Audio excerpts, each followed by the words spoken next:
In 2012, a teenager came up with an ambitious plan to eliminate plastic in the ocean. Boy and Slat wanted to harness natural currents to collect floating debris inside a giant U-shaped barrier. I believe the Great Pacific Garbage Patch can completely clean itself in just 5 years. That timeline didn't work out. And there's still a garbage truck's worth of plastic entering the ocean every minute on average. But the ocean cleanup invented these big machines that capture waste before it ever makes it to open waters.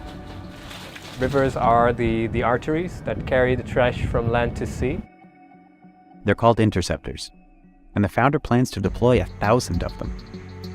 But some experts worry these machines. Rio Osama in the Dominican Republic flows into the Caribbean Sea. It's one of the dirtiest rivers in the world, and Carmen Encarnacion has lived nearby for 24 years. Nos afecta emocionalmente, es decir, nos afecta de toda la manera.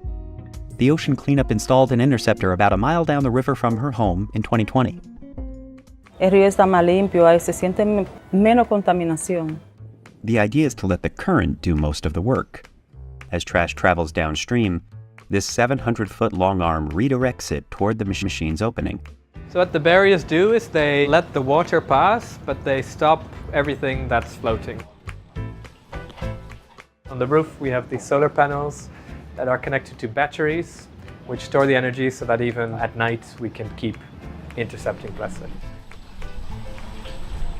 Conveyor belts carry the waste to one of 6 dumpsters. They can fill up in just 3 days during the rainy season. A lot of today's haul is plants. And in this case, that's probably not a bad thing. These are invasive water hyacinths. They grow naturally in the Amazon, but over the past century, humans have introduced them to new places where they don't have any predators. Like the Osama River, where they're taking over, blocking light and oxygen, and killing plants and animals beneath them. The plant tends to thrive in polluted water, and its roots cling to trash. Todos esos desechos tóxicos que botan se quedan enredados en esa planta.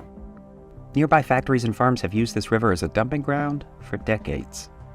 But in Santo Domingo, many people who live on the Osama's banks depend on it for drinking water.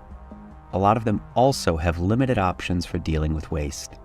It has to do with urban planning, and if these communities here don't have the access roads for the trucks to come in. So some locals dump their trash in drainage ditches called cañadas. So right behind me we have the Cañada Bonavides. It's one of the worst cañadas we have here in the Osama River. Just like the rivers are the arteries that take the plastic to the ocean, these cañadas here are the arteries that take the plastic to the river. The ocean cleanup estimates the Osama carries up to 22,000 metric tons of plastic into the Caribbean Sea each year. The nonprofit has 10 other interceptors in rivers around the globe. The devices can't remove all types of pollution, like chemicals or plastic that doesn't float. And until residents have more options for dealing with trash, it'll keep ending up in the Osama. We rely heavily on working with local partners, such as the Dominican Navy here or the UNDP, precisely to work on this upstream problem. The Navy handles day-to-day operations for the river cleaner. And it works with the national government to manually collect trash that slips by the interceptor. They have proven to be the perfect partners for us. By the end of the year, they should be owning the interceptor. Once that happens, the ocean cleanup will shift its focus to other rivers, like the Rio Motagua in Guatemala, which the nonprofit says might have more plastic than any other in the world. In Guatemala, there's so much trash coming down the river that these machines would be filled within a few seconds. So there, again, we have a different type of interceptor. The nonprofit built an interceptor fence to catch plastic in a flash flood zone that flows into the river. Every river is unique. You really need to adapt it to the specific circumstances of that river. The fence lets some plastics through, but Boyne expects to have an updated interceptor by the end of 2023. Meanwhile, the founder hasn't given up on his initial dream, cleaning the Great Pacific Garbage Patch. He founded the ocean cleanup in 2013, and a decade later, the patch is still growing. One challenge is that it isn't really a patch. It's actually 2 swirling clouds of debris, which often aren't visible on the surface. natural currents have created 5 whirlpools like it around the world, called gyres, and each one collects trash. The nonprofit is working on cleaning up the North Pacific Gyre using this thing. It's a flexible barrier stretched between 2 ships, with a shallow screen hanging off. The idea is to consolidate floated plastic, making it easier to collect about once a week. The ocean cleanup says in total it's removed more than 200 metric tons of plastic from the Pacific Gyre. Yet it's only about 0.2% of all the plastic that might be floating here. The team is working on a system 3 times bigger than this one, which should be ready sometime in 2023. Some researchers worry these cleaning machines can disrupt ecosystems by scooping up living things along with trash. The ocean cleanup says the screen creates a downward flow that carries living creatures under it. But the system still catches some fish, crabs, barnacles, and other animals. The nonprofit says it's continually fine-tuning the device to try to keep creatures out, but it's impossible to avoid them completely. That's partially because sea life is all mixed up with the plastic and can even live right on it.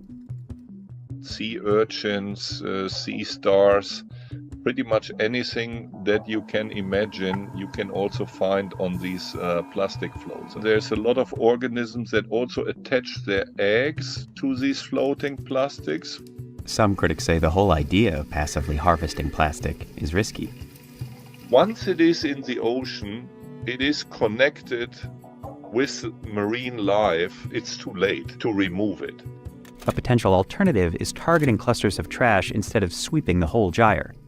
Plastic in the open ocean tends to form these plastic dust bunnies at sea. Collecting the plastic debris is also pretty easy once it's clumped into these dust bunnies, because then you have a single targeted area with an extremely high amount of plastic. Those clumps are mostly fishing gear, which does the most damage. By focusing on things like ghost gear, which are really, really dangerous to marine life, you're collecting the most harmful plastic out of the ocean, not necessarily collecting some of the less harmful plastic, things like laundry baskets or buckets, which may have a lot of life growing on them. The ocean cleanup says that in the long run, its ocean systems will be more scalable than manual cleaning. When it comes to its river cleanup, experts were more optimistic. I loved it in the diagrams, how it sort of funnels it in. I was like, that is so perfect. Once it's in the ocean, it's a problem that really becomes much harder to manage. That tracks with Boyan's results. As of April 2023, his team has collected more than 10 times as much plastic from rivers as from the ocean. In Santo Domingo, members of the Dominican Navy empty the dumpsters and send the haul to the Duquesa landfill. Of course, landfill is not ideal, but at least it's 1,000,000 times better than it flowing into the ocean. Boyan says the river plastics can't be recycled as easily as the ones from the ocean. It's much more of a mix, and also it's much more polluted. So you have sewage water that's often in these rivers. Ultimately, restoring a polluted ecosystem requires big changes. The best way to keep plastic out of rivers and oceans is to make less of it. Everybody can do something, but we also need the companies to do their part. This needs to be a collaboration between all sectors of society. In the meantime, Carmen does what she can to clean up her own neighborhood. In her free time, she collects water hyacinths and transforms them into art. La teníamos ahí mismo y no sabíamos qué hacer con ella. Y eso me motivó a ir desenvolviendo, a ver la curiosidad de qué tipo de cosas se podían hacer con ella. She dries the plant and weaves it into hats, bags, and more. Hay muchos tipos de decoraciones y ahí podemos portar con lo que es